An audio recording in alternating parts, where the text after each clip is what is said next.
Marketing, the podcast. Fala pessoal, meus compatriotas ou não, aqui Bruno do Marketing The Podcast, host de vocês, da sua casa, do seu trabalho, do seu trânsito ou de quando você vai lavar a louça. E você está aqui ouvindo e aprendendo e estudando junto ao Bruno. Como eu sempre falo, aqui em todos os episódios eu sento na primeira fileira da aula e fico ouvindo e fazendo perguntas. Sabe aquele aluno que a turma do fundão achava chato, a turma da frente falava que era estudioso, a turma do meio ficava no meio fio. Basicamente isso que eu faço. Eu sou aquele aluno chato que fica perguntando todas as vezes para a professora. Nem a professora gosta desse aluno, mas é um aluno importante na sala de aula. E como vocês sabem, eu tenho um estudo sobre sala de aula e como cada profissional, cada garoto, cada garota desses aí, eles acabam se desenvolvendo no mercado de trabalho. Mas fica para outra pauta. Hoje aqui a gente vai falar de um tema o qual eu gosto muito e está dentro daquilo que o host de vocês defende, que é branding.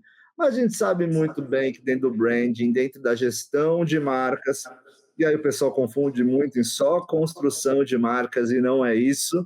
É muito mais que isso, é um universo de construção, é publicidade, são várias disciplinas dentro de um único nome em inglês, né? Então a gente vai falar hoje o tema do episódio é nada mais do que a importância de um nome que marca para o seu negócio. Será que NQM? Estou provocando aqui a convidada de hoje do Marketing The Podcast, mas antes disso, preciso apresentar para vocês a Mini Guzmão, publicitária, especialista em naming, diretora-geral da Nome que Marca, mineira e boa de papo, segundo ela. Vamos ver se ela é boa de papo mesmo. Tem sensibilidade para traduzir em nomes, desejos nem sempre verbalizados no briefing. Habilidosa com as palavras, encontra inspiração aos clientes em suas próprias histórias. Deve ser uma boa ouvinte. Escrever é seu dom, nomear é sua paixão e marcar seu vício. É vice-diretora voluntária do TEDx Governador Valadares, evento filiado da TED Talks, com o propósito de espalhar pelo mundo ideias que merecem destaque. A Mini, eu só não coloco aqui um tapete vermelho, porque no digital não dá. Mas, por favor, seja muito bem-vinda ao Marketing The Podcast, Mini. Obrigada pelo convite. Prazer estar aqui. Um olá para todos os ouvintes do Marketing The Podcast. E vamos falar sobre o meu assunto preferido, né? Que é naming, nomear marcas, mas também sobre o que mais você quiser falar, estou aqui à disposição. Vamos falar de Minas. Por que o café de Minas é tão bom? Esse que é o ponto, entendeu? Então, mas aí eu já vou começar frustrando a audiência, né? Porque além de eu ser mineira e além de eu ser publicitária, que tem essa máxima do publicitário bebedor de café, eu não gosto de café. Ah, você tá brincando comigo. Mini, você sabe que eu falo que não dá para confiar num publicitário que ou não bebe café ou que não bebe cerveja. Cerveja bebe. Cerveja eu bebo. Então, e tá aqui beleza. eu tô com uma xícarazinha para fingir, mas é água. Uma xícara até do naming, olha, da padronagem da Nome que Marca, mas é água, confesso. Vamos jogar aqui nesse episódio, então, a mudança do Jim Pass para o El Hub. Olha só, jogando pauta aqui para a Mini no futuro. Guarde essa resposta, Mini. Guarde essa resposta. Eu quero muito essa resposta, eu vou jogar aqui, eu estou jogando nos últimos episódios muito do meu erro em cima disso. Vamos lá, meu erro de julgamento inicial, mas que eu não coloquei, tá, pessoal? Aqui eu deixei passar, esperei um momento, porque eu sabia que havia uma tendência no futuro para isso. Vamos lá, vamos jogar diversos cases aqui, Mini, diversos cases, diversas situações, mas acho que esse é um bom que está bastante em evidência. Mas antes de tudo, a gente sabe, né, Mini, nosso mercado é aquilo, onde você trabalha, o que você faz, antes de qual é o seu nome e quem é você na sua vida, né? O nosso mercado, antes de tudo, é muito mais status, é muito mais cargo para eu poder falar com você do que tudo. E aqui no Marketing The Podcast, eu sou totalmente contra isso.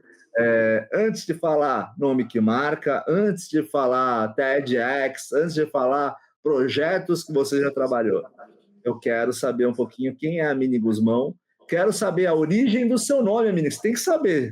A origem do seu nome, a Mini, uma boa história que queremos aqui, até porque mineiro sabe contar uma boa história. Ninguém como mineiro para ter um storytelling, pessoal. Então, e o Inho, né? Sempre. Então, basicamente, está aqui no Marketing Podcast. Conte quem é a Mini. Por favor, sem crachá, Mini. Sem crachá, eu sou uma apaixonada por Jesus, uma sonhadora e uma pessoa que acredita no poder de conexões verdadeiras, de papos profundos, de olhos nos olhos, de gente que realmente se entrega para se conectar verdadeiramente. Numa era que a gente está tão conectado digitalmente, virtualmente, está faltando muita conexão de verdade. A gente com a gente mesmo, a gente com o nosso lado espiritual, a gente com a nossa família, com os nossos amigos, a gente com os clientes. Tá tudo tão rápido e tudo tão superficial que eu realmente acredito no poder de conexões verdadeiras.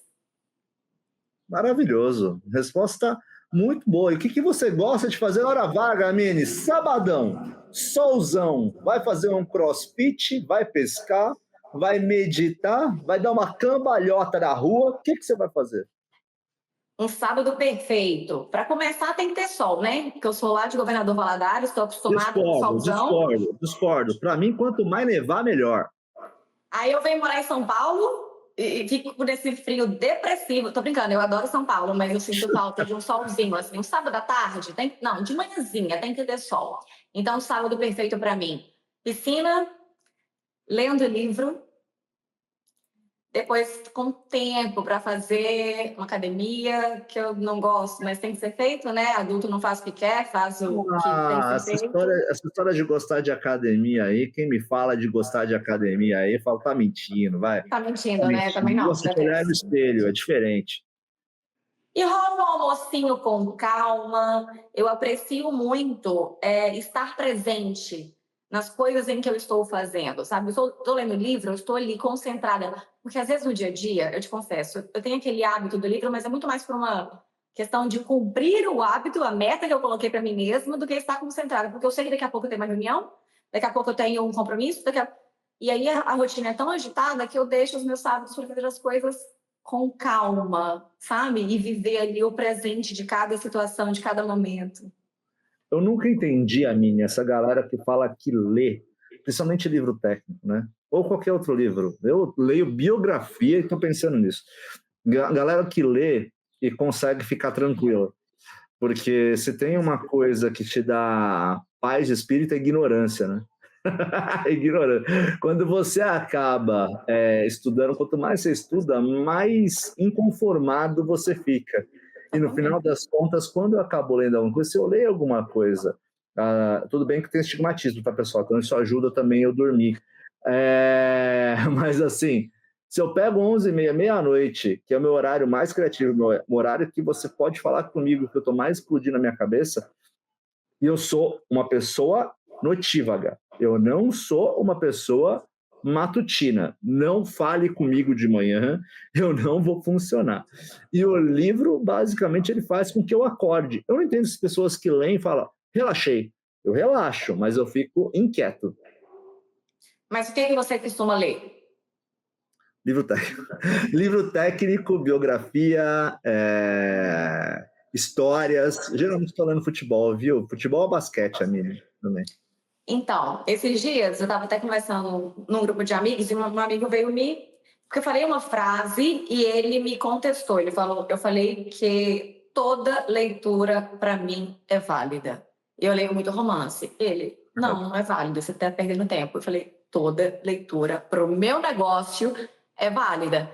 Enfim, é até engraçado, né? A pessoa querer discutir com você o que faz sentido para você. E por que toda leitura é válida para mim? Por que eu leio muito romance? Primeiro, livro me acalma.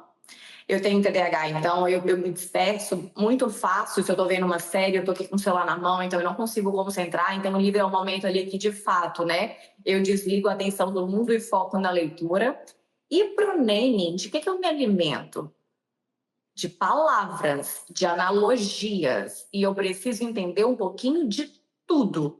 Então, quando eu estou ali lendo sobre uma história que se passa no sertão e lá os diálogos têm determinadas palavras, frases, expressões idiomáticas, aquilo ali para mim é fonte de pesquisa para talvez algum projeto.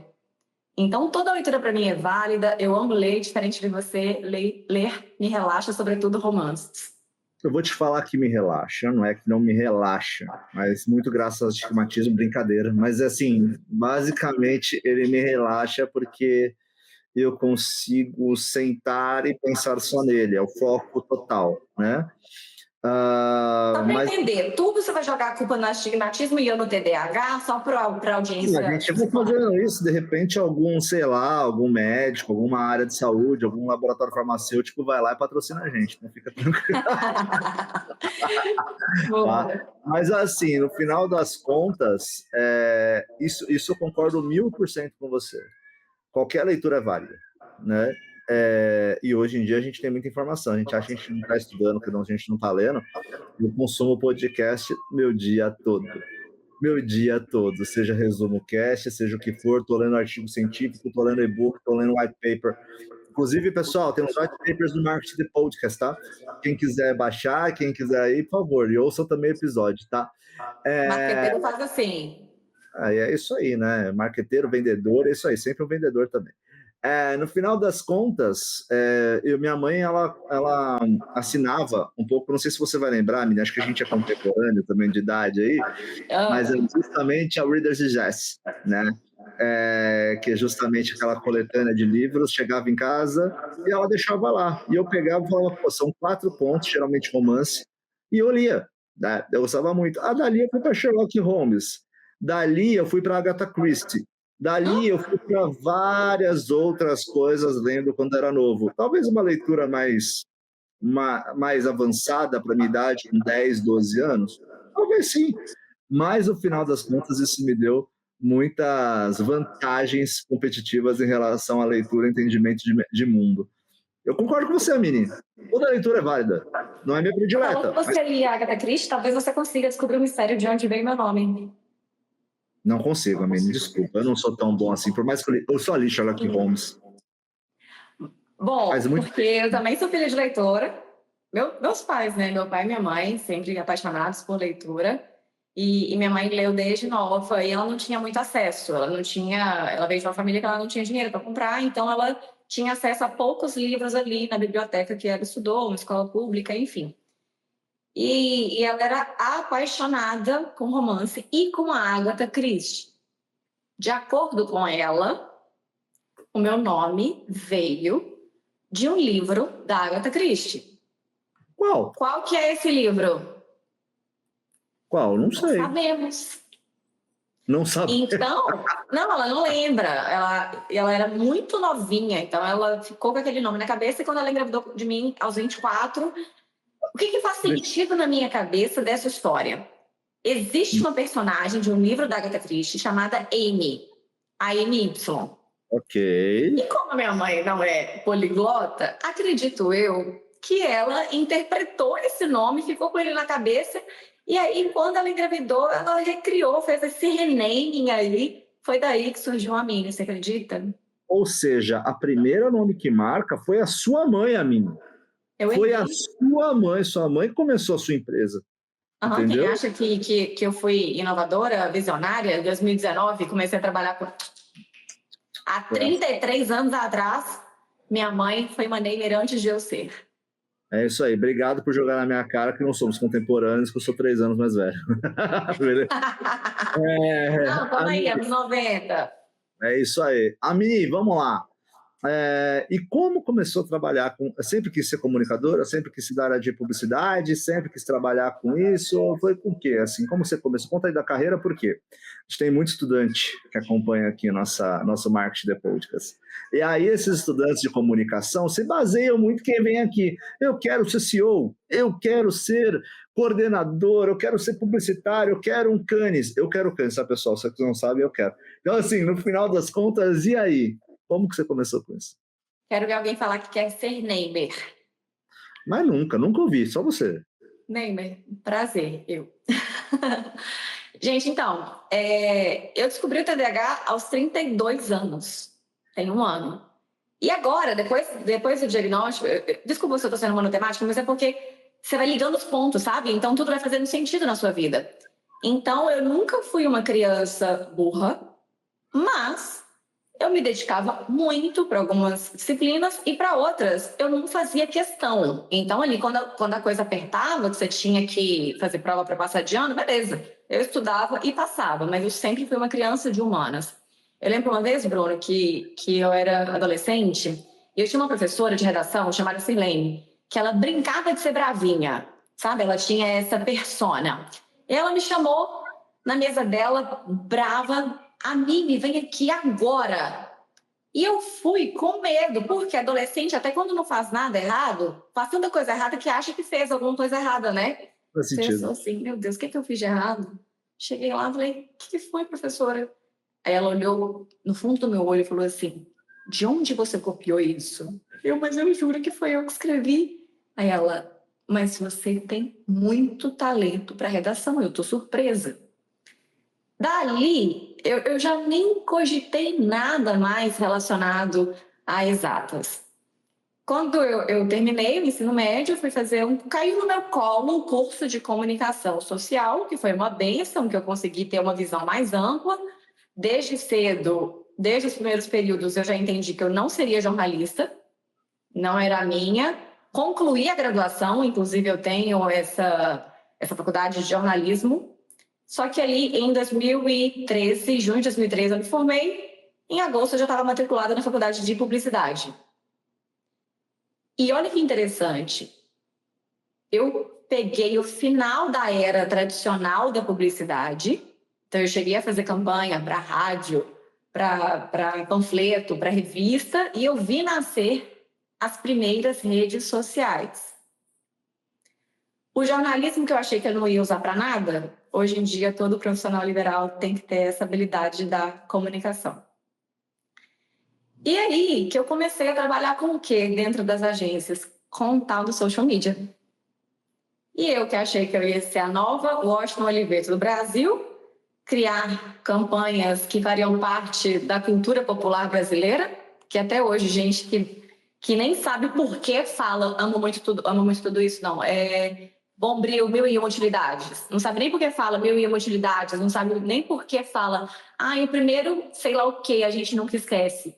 Crianças que não sabem de onde que vieram essas frases estão falando slogans construídos lá na década de 80. Então eu achava aquilo tudo muito lindo, muito fascinante. Aí chega na minha vez de E ser aí publicitária. você puxou a maior obra de Washington Oliveto, né, que é justamente dos sutiãs. Vale Zero, né? Vale Zero, né? Isso, essa marca de sutiãs. Nossa, aí eu fui longe, hein? Aí a gente foi para os anos 90 mesmo, hein? A minha acho que até antes, né? 80, eu acho. Né? 80, né? Mas aí, Exato. na minha vez de ser publicitária, inventaram as tais das redes sociais. E aí que tudo começou a ficar muito rápido, muito sem profundidade. Tinha que criar. Então, hoje, se você criasse uma campanha de Dia das Mães, acabou, passou. A marca já quer saber Dia dos Namorados, Dia dos Pais, São João, Black Friday, Natal, Réveillon, Carnaval. Sabe, eu comecei a ficar sem fôlego, porque quando eu criava alguma coisa que eu sabia que tinha potencial para fazer parte da identidade verbal da marca, da gestão da marca como um todo, da personalidade da marca, aquilo era perdido. E eu comecei a ficar muito frustrada. Falei, isso aí não é para mim, não. Eu sabia que eu não tinha errado a área, mas eu não estava feliz. E eu tinha uma amiga que trabalhava comigo em agência, Itamara Ferreira, hoje uma das maiores designers do Brasil. Ela teve a ousadia de pedir demissão e empreender no design. Ela se tornou uma designer de marcas. Foi quando começou a chegar para ela clientes querendo desenvolver identidade visual, mas que não tinha nem nome. E aí ela, amiga, como você é uma redatora publicitária, você sabe criar nome de marca? Eu falei, sei, né? Sim, já fiz bastante. Tudo certo. Ela topa pegar alguns projetos comigo? E nessa época, acho que foi 2017, eu peguei uns 3 freelas com ela. Meu primeiro projeto, Bruno, eu comprei R$300. Só que... Como todos nós, amigo. Todo mundo, né? Já passou por isso. Agora eu pago as contas. Para uma pessoa que ganhava um salário bem mais ou menos. 3 vezes 300. 900 a mais ali, complementando a renda. Era legal, né? Mas o que me fez me tornar uma namer foi o feedback dos clientes de name? Esses 3 feedbacks, essas 3 apresentações, porque diferente ali da era da social media, que você apresentava um mês de campanha, o cliente falava, ok, beleza, aprovado. O feedback do cliente de naming é diferente. É um feedback emocionante, sabe? E ali eu vi aqueles olhos brilharem, aquilo fazia tanto sentido para mim, que eu entendi que por meio do naming eu seria capaz de marcar verdadeiramente a vida daquelas pessoas de alguma forma. E foi por isso que eu larguei tudo para viver exclusivamente disso. Você falou tanta coisa legal agora, que dá para a gente pegar micropontos e separar em blocos. Eu gosto muito disso, né, Mini? Quando tem, assim, um trecho longo, assim, de fala dos convidados, eu vou separando mentalmente em blocos, né? Então, acho que tem algumas coisas que você citou que eu falo muito no meu dia a dia, que as mídias sociais, o marketing digital, ele acabou com a publicidade antiga, né, no final. Não que ele acabou, a publicidade antiga está firme e forte, ganhando muito dinheiro, com todo o sucesso do mundo, e está aí, né? As emissoras de televisão não existiriam sem a publicidade, né, no final das contas. Só Mas que... qual foi a última grande campanha, assim, que te emocionou, que te marcou recentemente? E está aqui no podcast, primeiro episódio da 4ª temporada desse podcast. Agora você vai ouvir, Emily, porque eu preciso de plays, inclusive, aqui no podcast. Aumentar a audiência e mandar para quem você fez names. Mas a última que me emocionou foi a da Elis Regina, com a Maria Rita, feita pela Volkswagen, né? Só que aí tá uma curiosidade, né? O Chris Bock, ele fala bastante, hoje ele é o VP da UMAP, né? Um grande amigo que passou aqui em 2 episódios já do Marketing The Podcast. Então ele é VP de atendimento da UMAP, da grande UMAP, grande criativa UMAP, se não me engano, a principal agência criativa hoje do mundo. E aí ele falou justamente sobre essa campanha. Quando eu assisti a Maria Rita junto da Elis Regina, cantando com a sua mãe que morreu, isso abriu uma série de discussões, um leque de discussões sobre IA, sobre várias coisas, trazer pessoas de volta à vida, enfim. São coisas que não vêm aqui ao caso, mas foi bem legal, assim, me emocionou bastante. Só que você vai ver a distribuição. A distribuição é muito curiosa, né? Porque a distribuição não era só na TV, era uma distribuição no Super Bowl, não estou falando que foi no Super Bowl, tá, pessoal? Estou falando que, hipoteticamente, de uma forma ilustrada, foi para a televisão, foi para a novela das 9 para aumentar a tangibilidade, foi para as mídias sociais, houve uma entrega transmídia, houve uma entrega dentro disso tudo, até no jornal da meia mensagem, tá? E aí, isso me emocionou um pouco, Amine. Acho que teve uma outra também, não me lembro o nome da cantora agora de bate-pronto, mas uma cantora de MPB, né, brasileira, se não me engano é MPB, que ela não pôde cantar em Nova York porque ela era mulher, nos anos 50 e 60, e que houve uma ação, né, também comandada pela MAP, onde ela foi agora, se não me engano, 80, 90 anos aproximadamente que ela já tem, acho que passou dos 90, cantar em Nova York, e a marca bancou isso, né? Se eu não me engano é Johnny Walker, posso estar enganado, tá? Mas acompanhem lá e procurem. Mas me fala uma coisa, rapidão, eu também lembro dessa, realmente foi muito emocionante. Você lembra o mote da campanha da Elis Regina? Ultrapassa Gerações, que era da Volkswagen, era da Kombi? Da Kombi. Era da Kombi, a nova Kombi. Era Ultrapassa Gerações, se eu não me engano. Era alguma coisa assim. É esse meu ponto. Me emocionou, sim, foi um filme lindíssimo, uma fotografia maravilhosa, a construção do roteiro, para mim, assim, 10 de 10, realmente, eu não estou criticando nada. Mas aí o meu ponto é, por que a gente se lembra de campanhas dos anos 80 e a gente sabe decorado tudo, porque aquilo ficou na nossa mente. Mas aí e hoje, o nosso cérebro recebe tantos bilhões de informações a todo instante que é muito mais difícil ser marcante. Concordo com você, e aí eu vou te dar armas, vou endossar o que você disse. Para quem não sabe, eu sou um profissional nascido na Whirlpool, tá? Eu sou um profissional que pegou as primeiras fases do purificador de água da Brastemp. Eu era atendimento VIP da Brastemp, tá? Lá atrás. No final tem altas histórias, um jovem de 21 anos comandando ali as operações da Brastemp Água, né? Começo ali, e atendia William Bonner, atendia a Citibank, atendia William Bonner, era muito engraçado. Qual que era o treinamento da Whirlpool? Para quem não conhece o Whirlpool, Brastemp, Consul, KitchenAid, tá? Quando a gente fala de estar lá, era toda semana o comercial, a gente tinha que assistir. Mas não é uma Brastemp. E hoje eu tive um choque muito grande, ficou tão na nossa cabeça, né, Mini, isso, que eu tive um choque grande quando eu fui com a minha mulher comprar uma máquina de lavar, ou cotar uma marca de lavar na Casa Bahia, onde para mim era ao concurso ter uma Brastemp, ter uma Electrolux, ou talvez uma terceira opção, uma LG, né? E não tinha Brastemp nem Electrolux, tinha Samsung, LG e Midea. E aí você vê o poder da publicidade dentro disso que você está falando. Claro, porque foi marcante na nossa geração. Você sabe os ingredientes do Big Mac? Cebola, picles, alface... Eu vou te dar 2 hambúrgueres. Eu sou horrível com isso também, menina. Eu sou horrível. Alface, queijo, molho especial, cebola, picles no pão com gergelim. Mas 90% eu sei, vai. Sim, mas é muito bom, de fato. De fato. Entende? Então era esse o meu ponto. Brastemp, não é uma Brastemp. Pode ser bom, pode ser muito bom, pode ser Pepsi, Bombril 1001 utilidades, primeiro sutiã a gente nunca esquece, e a gente nunca vai esquecer essa época de ouro da publicidade brasileira. Teve uma outra coisa que você falou, que era a questão, quando eu entrei em publicidade, quando eu entrei em marketing, eu falei, olha, até falei isso essas semanas aí, viu, Amine?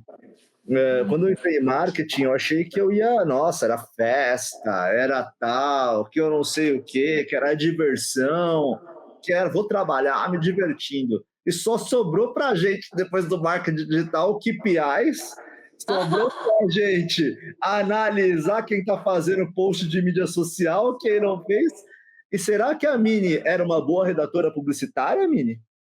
Eu era uma boa redatora publicitária, eu sou uma boa redatora publicitária, mas meu texto é um texto poético e eu tive muita dificuldade de adaptar para SEO. Aquilo, do lado criativo, né, e lúdico e poético, e que gosta de analogias versus a galera do marketing, era uma briga muito boa. A Mini tem que inserir tantas palavras-chave no texto para performar bem. Não vou. Isso vai estragar o meu texto. Mas o Google não entende essa poesia, essa analogia. O problema é dele. Me deixa aqui com o meu textinho lindo, por favor. Foi difícil demais, tá, Bruno? Difícil demais. Eu imagino, porque quando você, e até para nossa audiência aqui, que é importante, empreendedores que não estão acostumados também com isso, quando você fala de Search Engine Optimization, o SEO, você está falando de escrever tanto para a máquina, quanto escrever também sobre o produto ou serviço que seja, mas muito mais para a máquina, para posições melhores no Google para aquela palavra ser ranqueada. Não necessariamente você vai ter ali uma questão poética. A Mini, você deve ter sofrido com isso, hein? Sofri, mas é o meu modelo de negócio, onde eu consigo fazer dinheiro e me fazer feliz, porque hoje os textos que eu escrevo, que são as narrativas das marcas, eu posso ter toda a liberdade criativa, poética, e ali eu entrego para quem for fazer a gestão da marca para transformar aquilo num texto bom para os mecanismos de busca. Não está mais sobre minha responsabilidade. Mas eu acho maravilhoso quando você fala isso, também na responsabilidade que você tem, porque você puxa a principal ponta de uma marca, né? Que é justamente o name. Vira e mexe, Mini. Eu vejo marcas, não vou contar aqui pormenores, detalhes, tá? Mas eu vejo marcas que fazem a construção de marca, acha que é o branding como um todo, né? E acaba esquecendo de fazer o naming quando vai ver o naming. Fala, mas e o naming? Tem quem fala, vou tomar um banho, vou pensar no nome. Esses dias, eu acho que é uma coisa muito curiosa, Amine, que eu vou até trazer para você dar sua visão. Eu tô de mudança com a minha mulher para o nosso novo apartamento e tudo mais. Aí eu perguntei para ela, qual que é o aplicativo do condomínio? Tem um aplicativo do condomínio? No final das contas, ela falou, sim. Eu falei, qual que é o nome para ver na app aqui, na App Store? Condomínio. Condomínio. Domínio. Não, é condomínio, normal. Condomínio. Não tem nome. Não tem nenhum casinho ali para brincar. Não tem. Aí eu peguei e falei, pô, mas bem criativo, né? Condomínio. Pô, como não pensou? Deve ter mais 1.020.000 nessa patente, né? Do, do condomínio. Como que você vê isso, Amine, né? Como que você vê essa questão da diferenciação e da conversão da publicidade, da questão do branding, através dessa ponta e o storytelling puxado desde a ponta do naming até a sua entrega de produto, porque a gente vai para um lado também que é a redação publicitária, o naming está ali dentro de uma tríade, vamos colocar dessa maneira, que é o storytelling. Então, o storytelling ele é cada vez mais importante, né, Amine? Então, conta aí pra gente. Vamos organizar, então, as ideias. A gente falou sobre nomes que são muito populares, que não tem nenhum tipo de diferenciação no mercado. E falamos sobre em qual etapa está o naming no processo de construção de uma marca. É isso aí, o naming e puxando para o quanto que isso é importante para ter um storytelling depois também. Tá, vamos começar, então, do mais polêmico, né? Nomes populares. Adoramos polêmicas. Todo cliente de naming, eu tenho alguns perfis de clientes, sabe?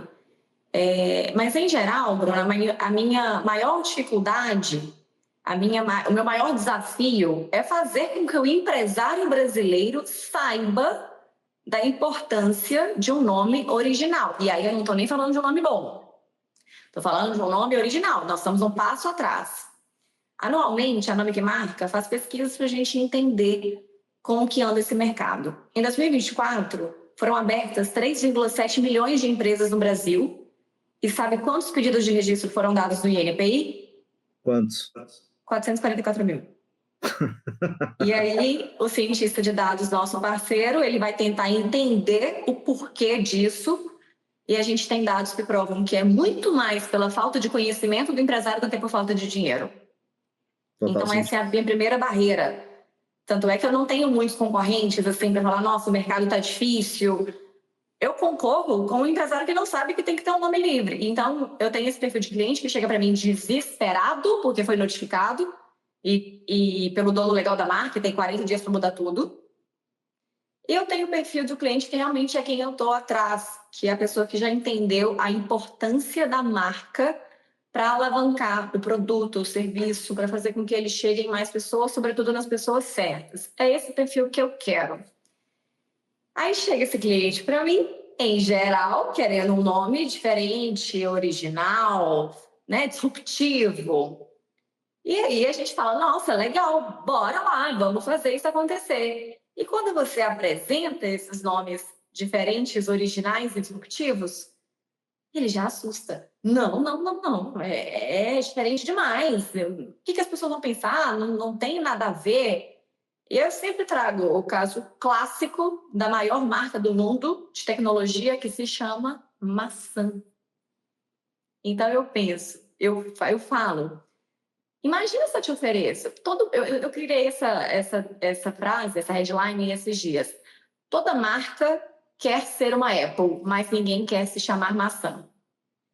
Então, essa barreira se dá porque o nosso cérebro tende a achar bom, a julgar bom aquilo que ele tem mais familiaridade. E daí a gente tem esse monte de marca parecida no mercado. Tudo igual, tudo sem diferenciação. Então, é meio que um processo, sabe, Bruno, de entender, de explicar para o cliente que para ele se diferenciar, ele tem que começar no naming. E aí agora vamos falar desse processo e como que o naming é importante para a construção da marca como um todo. No mundo ideal, essa marca vai ser construída levando em consideração o negócio, depois vem o desenvolvimento da marca e aí a gente transforma tudo isso na comunicação verbal e visual. Então, entrar dentro desse negócio mesmo, entender os pilares, a história dessa empresa. Antes de falar marca, antes de entrar no processo de construção do nome, eu só falo empresa. Dessa empresa, passado, presente e futuro, quem que ela é, com o que ela sonha, como que o negócio, o business pode fazer diferença na vida de alguém de alguma forma. Aí a gente entra na construção da personalidade da marca, que isso também é difícil para as pessoas entenderem, né? Porque todo mundo quer o quê? Uma marca forte. Mas às vezes o atributo da marca não é a fortaleza, é a leveza. E ainda Exato. assim é uma marca incrível. Às Tom vezes de é uma marca voz, né, Aline? divertida. Tom de voz, né? Famoso tom de voz. Atributos, personalidade, posicionamento, propósito. Então, depois que eu tenho todo esse diagnóstico, aí a gente parte para a criação do nome, e o nome dita toda a narrativa da marca. Então, não tem como você fazer identidade visual se não tem um nome. Não tem como você pensar numa campanha se você não tem um nome. O primeiro passo é um nome. Por meio do nome, eu tenho um espaço pequeno, curto, para contar uma grande história. É uma analogia babada, mas é basicamente a ponta do iceberg. Não tem como fugir dessa analogia. No segundo passo, eu tenho o slogan. Então, eu tenho ali um espaço um pouquinho maior, uma frase, para continuar contando essa história.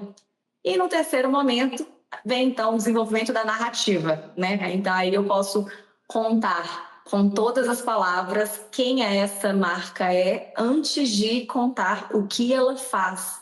Então, tudo parte da essência. O que eu sou antes de fazer o que eu faço. O que ninguém também pensa, Aline, acho que você deu uma aula aqui sobre a importância disso, mas eu também vou te pedir, já abusando um pouco do que você falou e seguindo nessa linha. Geralmente, em conversas com clientes, eu acabo falando um pouquinho para eles. Existe uma rota estratégica de name, da criação de name. Não existe uma questão assim que eu vou falar, olha, pensei aqui, estava olhando para o céu e tem um name. Não é bem assim, né? Existe ali você entender. Eu tenho um livro aqui que é o Dicionário dos Símbolos, né? Eu adoro, por sinal, ele. E justamente você vai numa simbologia para entender algumas questões de marca, de nome e tudo mais. Você vai fazer ali uma long list, né, em cima disso, depois de uma pesquisa, depois você vai enxugando para depois poder entregar opções dentro do território de marca. Mas eu queria que você, como especialista aqui, falasse um pouquinho dessa rota estratégica para você. Lembra na apresentação que você falou assim, vamos ver se ela é boa de papo mesmo? Quero ver, o que é isso? Mas é boa, já está mostrando que é boa de papo. Mas por que eu trago a minha origem mineira para a minha apresentação, para o meu posicionamento? Porque é muito natural do mineiro conversar, papiar. E eu não consigo criar um nome com cliente monossilábico. É um Eu fato. não consigo criar um nome com um cliente que quer chegar para mim no briefing e falar que o produto dele é o melhor, que o preço dele é imbatível, que o atendimento dele não tem igual e que ninguém nunca jamais fará aquilo que ele faz. Porque eu preciso saber quem ele é. É Sim. só ali, entrando dentro da essência, da história. Um bom nome mora dentro da história do cliente. Então, se ele não tem essa história romântica, poética, porque ok, tem gente que está ali abrindo um negócio meramente pelo business. Tudo certo. Inclusive, eu prefiro, tá? Quando fala, não tem nada de, herdei o talento da minha avó. Não, eu vi uma oportunidade de negócio e bora, vamos que vamos. É muito melhor do que quando a pessoa quer inventar aí um propósito que não existe, tá? Mas mesmo quando não existe essa história poética e romântica, tem alguma coisa que você gosta, cara, que você se identifica. Você gosta de música? Você gosta de esporte? Você gosta de golfe, de tênis, de basquete?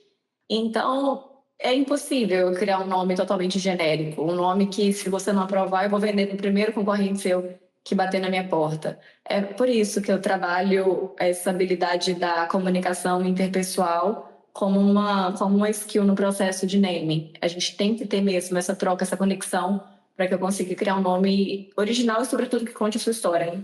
E é legal quando você fala isso, né, Aline? Porque justamente a marca, o que as marcas mais querem ser?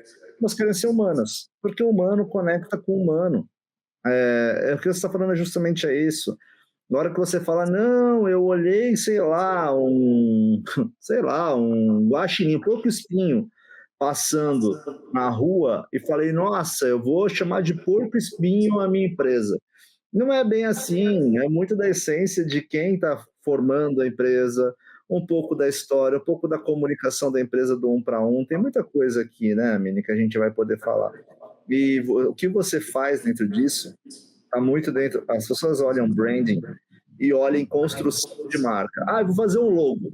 Eu vou fazer um logo, vou colocar um nome igual do app Condomínio. O app Condomínio me deixa louco quando eu vou abrir o app Condomínio, né? Mas no final das contas, branding nada mais é do que design de negócios, estratégia de marca, universo verbal a qual a Mini está inserida, que também impacta no visual, comunicação de marca, experiência de marca, gestão interna e, por final, valor da marca. Ou seja, tudo isso integra o valor final da marca, a farm. Se você compra a farm, ela tem toda ali uma essência em cima disso. Se eu não me engano, salvo engano, a Mini deve ser uma compradora de farm, então no final das contas deve ter ali uma informação sobre isso, mas que a farm é justamente fazenda. Então é uma moda um pouco mais do campo que traz para a questão da farm, mas tem toda uma analogia em cima disso, né, Mini? Tem uma identidade verbal excelente, chama os clientes de farmettes. O username do Instagram é Adoro Farm, então eles aproveitaram a palavra adoro em outras partes ali da gestão da identidade verbal. Então, Farm realmente é um bom exemplo, mas eu não sou muito consumidora, não. Eu sou mais admiradora da marca do que consumidora do produto. Ô, louco, então, beleza. Eu acho muito bonito farm. Mas eu, né? Um cara que não compra farm também, né? Porque, no final das contas, e esposa? Para minha mulher, sim. Então ótimo, vai ser comprar para ela. Mulher, sim. Eu sou influenciador de compra, sabe? Aquelas coisas quando vai fazer estratégia de marketing, influenciador de compra. Muito bom. Mini, vamos lá. Eu vou jogar aqui uma polêmica para você responder. Vou jogar bombas, hein? Vou jogar aqui, vai ser guerra. Vamos lá. Um nome bem trabalhado, ele vende? Eu tenho essa convicção muito forte dentro de mim, mas eu entendi que eu preciso ter dados para afirmar isso. Então, eu estou investindo numa pesquisa para trazer esses dados. Porque hoje, qual o dado que eu tenho para te dar? Um nome que não é seu legalmente pode, provavelmente, te dará um mega prejuízo no futuro. Então, é isso a gente tem dados. A gente tem o caso da Sodier, teve um cara que foi tentar um investimento no Shark Tank e o Caio Maia não investiu nele porque o nome dele não estava registrado. Então, eu consigo trabalhar com a mente do meu cliente nessa questão de se você não tem um nome original, você pode ter um prejuízo. Mas hoje eu não tenho dados para provar que um nome bom vende mais. Só que eu tenho tanta certeza disso, e ao longo desses 6 anos que eu estou vivendo exclusivamente de naming, que eu estou contratando uma pesquisa para trazer dados, a gente volta aqui e divulga para o pessoal assim que sair. Raramente eu vejo alguém contratar pesquisas para reforçar as coisas, tá? De parabéns. E aqui é um ponto que eu falo bastante. Para você fazer um trabalho de comunicação, e comunicação, não só falando de marketing, você precisa ter pesquisas para serem embasadas, né? Então, as pesquisas são muito importantes, gente. Por mais que, por vezes, eu esqueça que a fonte de pesquisa no Marketing Podcast, elas são muito importantes e são de fontes confiáveis. Exame, Gallup, entre outras fontes aí de pesquisa. E aí a gente vai aqui para um case, Mini. Eu quero que você já vá pensando aí em um case seu de marca, que você fale um pouco de um nome que marcou, vai. Vamos fazer esse slogan aí, né? Também. Um nome que marcou, feito pela empresa da Mini. Mas eu te falei um pouquinho no começo que eu fiz um julgamento mental, o qual eu não expressei, quando Jim Pass foi para o Well Hub. Né? Eu não tinha pensado muito que a nova geração Z, ela é tão voltada, e os millennials também estão se tornando isso, né? Voltada à questão do corpo, à questão da saúde mental, à questão do wellness, né? Eu não tinha pensado muito nisso, nessa questão de saúde. E aí, a Gympass provavelmente tinha algum estudo em cima disso, né? O brand manager deles devia ter ali algum estudo em cima disso, falou, a tendência ela é wellness. Então a gente vai mudar de Gympass para o Well Hub, que nada mais é um hub de saúde, né? Um hub de exercício ali de wellness. Então, assim, no final das contas, quando a gente vê isso, a gente vê a importância do name. Eu posso até usar esse para corroborar a importância do seu trabalho. Como que você vê essa mudança? Como que você, pelo olhar de especialista, entende essa mudança? E conta aí para a nossa audiência aí, cases seus de nomes que marcaram, por favor. Sim, com certeza, não foi uma mudança aleatória. Houve muita pesquisa de mercado para eles chegarem nessa conclusão. Para mim, foi extremamente assertivo. Então, a gente está com uma geração aí muito forte, valorizando a saúde integrada, né, como um todo, corpo, mente, espírito. Esse termo wellness já está ficando saturado, mas eu acho que eles beberam água limpa. E dentro desse universo de saúde e bem-estar, a gente tem algumas palavras, algumas sílabas que estão completamente saturadas. Tem milhões de vita, vitae, life, live. E aí é onde eu falei, tá todo mundo querendo surfar na mesma onda e a onda quebra e todo mundo se afoga. Eu tenho um case que é uma das minhas marcas preferidas. É uma marca de suplementos nutracêuticos. Eu acho que eu vou engatar nesse gancho que você fez da Hub. Uma marca de suplementos nutracêuticos que o nome dela precisa do slogan e da narrativa para fazer efeito. Mas é a minha narrativa top 3, assim. A marca se chama Quare. Você sabe o que significa Quare? Tenho a mínima ideia. Pois eu vou te falar.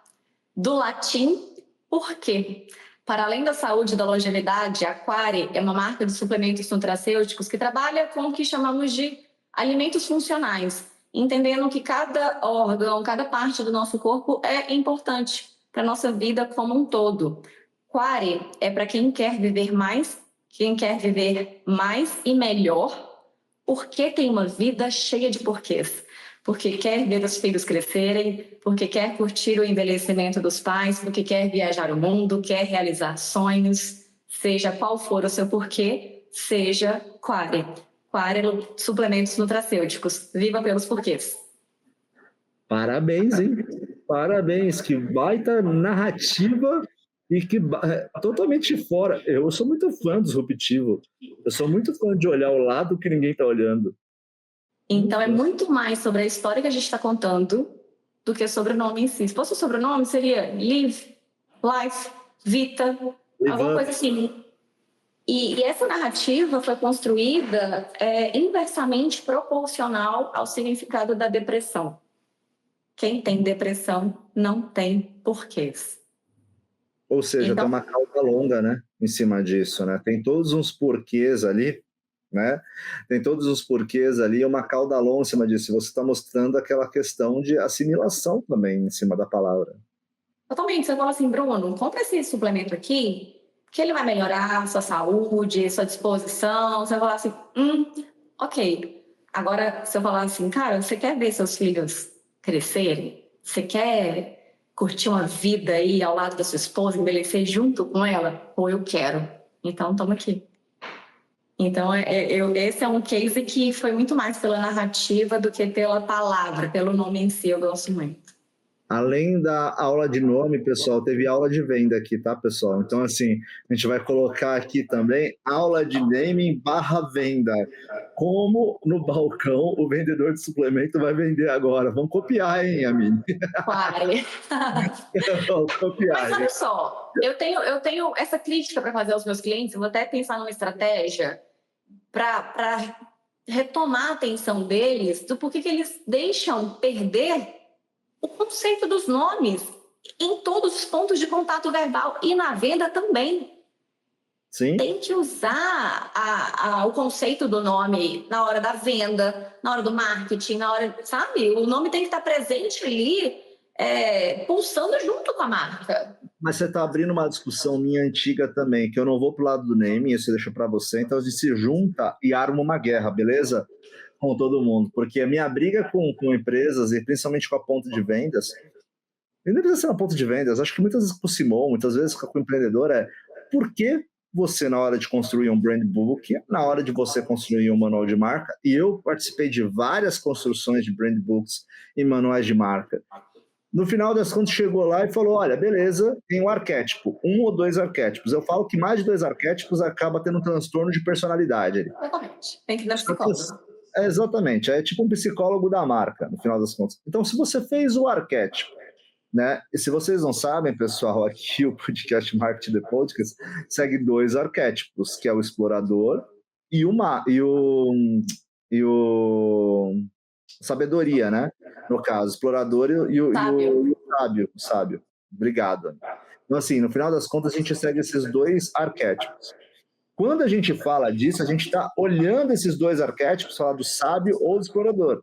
E eu sei exatamente, o explorador ele vai falar, não coloque barreiras à minha volta. E o sábio ele vai, eu sempre quero conhecimento. Agora, ninguém se apega à questão do arquétipo, onde a minha marca vai. Beleza, eu não quero me apegar a isso. Peraí, mas então você não sabe o seu território. Então você está me dizendo que a Harley Davidson ela pode fazer uma campanha mostrando o dedo do meio e falando palavrão, por quê? Porque ela é um fora da lei e ela respeita. Entendeu? Então, se você quer ser alguém, seja alguém, tenha personalidade. Fale não quando tem que ser dito não. Fale sim quando tem que ser dito sim. E arranje as suas confusões dentro do seu território, mas seja a marca nada mais é do que seja você. E no final das contas, venda mais. Que ao final das contas é isso, né? Posicionamento é renúncia. Exato. E tá tudo bem. Eu também tenho eu não queria falar essa palavra, mas enfim, tenho essa dificuldade. Talvez seja uma palavra mais bonita. Você não quer falar, você não quer meter um difficult aqui, amiga. Que fica mais leve, né? A gente fala em inglês e para não falar ranço. Não falei.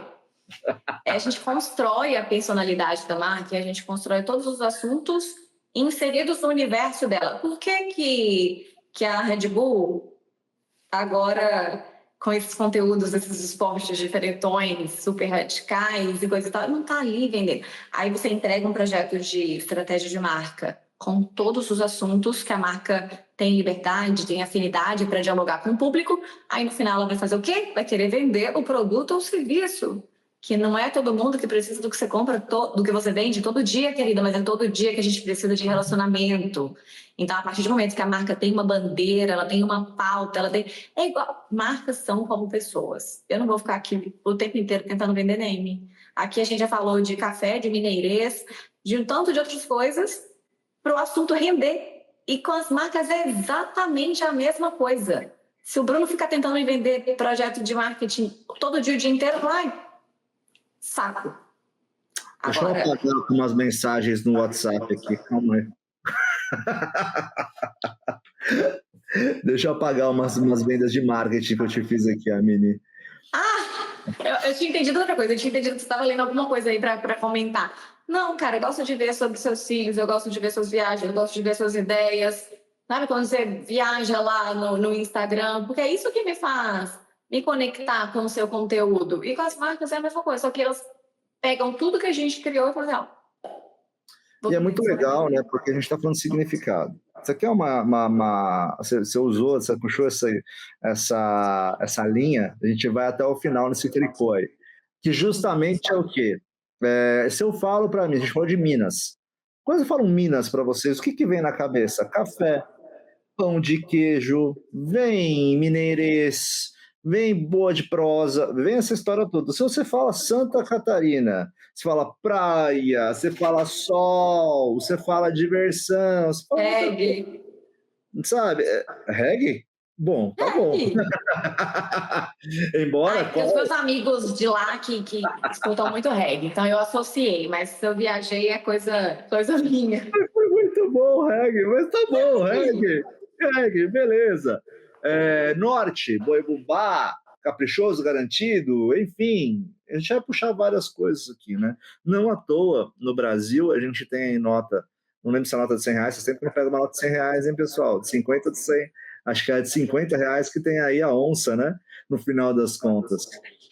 Desculpa, gente, eu só pegava nota de R$1 ou R$2, R$1 nem existe mais. No final das contas, é tudo que está junto. São Paulo, o que remete a São Paulo? O que remete a Rio de Janeiro? Então, tudo isso, o nome está no meio, mas toda a significância em volta é importante, né? E repara uma coisa, tudo tem nome. Sim. O seu programa, o seu nome, a cidade onde você mora, a rua, esse objeto aqui que alguém inventou, sim, foi nomeado em algum momento. Tudo tem um nome. E uma coisa que você falou, agora vamos fofocar aqui sobre negócios abertamente, amigo. Você comentou da Red Bull. Lembra quando a Red Bull, pelo Red Bull te dá asas, foi processada porque não deu asas para um consumidor? Lembro, eu acho que as pessoas estão precisando ler mais poesia, né? Entender o que é uma metáfora, uma analogia, porque, nossa, é difícil. E aí, vou te contar, vou fazer um desabafo agora, desabafo da Neymar. Cara, cliente literal é foda. Cliente literal é foda. Eu não vou trazer nenhum case meu para não expor ninguém, mas vamos supor que meu cliente vai nomear um banco. E aí eu, com toda a minha expertise, vou lá e sugiro o nome Nubank, para transmitir a ideia de quê? De despido, de uma marca transparente, né? Que não tem aquelas linhas que vão te enganar. Enfim, construam todo aquele storytelling, aquela narrativa. Nubank, eu acho que muitas pessoas pensaram nisso. Você está achando que minha marca é para pessoas pervertidas? Não, tá louca? De jeito nenhum. Ilustrando aqui como que é a minha vida sem expor nenhum cliente. Vamos supor que chega para mim um cliente que é uma aviação, uma rede de companhias aéreas. Aí eu vou lá e apresento o nome Gol. Para significar o quê? Ponto, vitória. Aí vem o feedback do cliente. Uai, mas você está achando que eu só vou transportar time de futebol? A literalidade das pessoas impede a nossa criatividade. Exato. Exato. Não, foi muito bom, foi muito bom. As pessoas não vão além, né? Tipo, gol. Olha, na Copa dá para fazer uma campanha com gol, dá para fazer tal. Não, elas param realmente na primeira linha das coisas. Elas entendem ali a questão do trivial. Gol, não, o que é esse time de futebol? Se fosse assim também. Nubank, a história que você falou do Nubank é muito bom. Se a gente fosse seguir para essa linha, seria o quê? Inter seria só banco internacional? Tá maluca? Não, de jeito nenhum. Então a gente vai para esse lado. Agora, a gente chegou aqui a nossa 1 hora de episódio. Eu falei que eu falo muito. Imagina, que é importante que falarem mesmo. Aqui, eu só não sou psicólogo aqui de comunicação, mas eu também entro nessa conversa e é um prazer quando a pessoa também começa a sentir a vontade de falar bastante. É isso que eu quero. Que mentes brilhantes como a sua falem bastante aqui no Marketing The Podcast, tá? Vamos lá. A gente chegou aqui à última parte do nosso Marketing The Podcast. Espero que você tenha gostado muito, né, aqui do Marketing The Podcast. E vou pedir para quem está ouvindo aqui, para nossa audiência, ouvindo o nosso episódio, que quer ser uma ou um namer, o que deve estudar, o que você indica aí, 2 obras, filme, boteco, sei lá o que você quer indicar para essa galera. Mas indique, e eu quero, antes de tudo, te agradecer por você estar aqui no Marketing The Podcast. É um prazer grande, eu aprendi muito. Na verdade, eu aqui na minha primeira fileira aqui da universidade, do meu pós-graduado, que eu falo aqui que o Marketing The Podcast já virou uma conversa de MBA. Daqui a pouco vai se tornar uma de mestrado. E eu aprendi muito e vou mudar muito o meu discurso, inclusive, dentro do que você ensinou. E é muito legal mostrar isso para a nossa audiência. Amei o papo, espero que a audiência do Marketing The Podcast também tenha gostado. Para mim, me divertiu muito. E quem está ouvindo que sonha se tornar um namer ou uma namer, vamos lá. Antes de ser namer, você tem que ser um redator publicitário. Antes de ser um redator publicitário, ainda que você não seja um jornalista como eu, você tem que saber escrever um texto com clareza. Então, dominar a língua portuguesa, estudar linguística. Não adianta querer fazer uma frase publicitária, uma frase de efeito, se você erra a pontuação, erra a acentuação, não sabe conjugar o verbo. Então, primeiro, aprende o básico, faz o básico bem feito, arroz com feijão. Aí depois parte para a redação publicitária. Aí sim você vai estudar o naming em si e de onde você vai buscar referências. De tudo e de todos, criando conexões verdadeiras, conversando com as pessoas, se interessando por suas histórias. Quando você viajar, não perca tempo, assim, só ir num restaurante, entenda daquele lugar, daquela cultura, daquela história, porque é justamente aí que você vai encontrar nomes que marcam. Fechou perfeitamente falando nomes que marcam. Eu não poderia fazer uma narrativa melhor. A minha, assina a biografia ali, a primeira parte, o prefácio do meu livro. Então, com certeza, conte comigo. Bruno Gimenez, do Marketing The Podcast, é um nome que marca.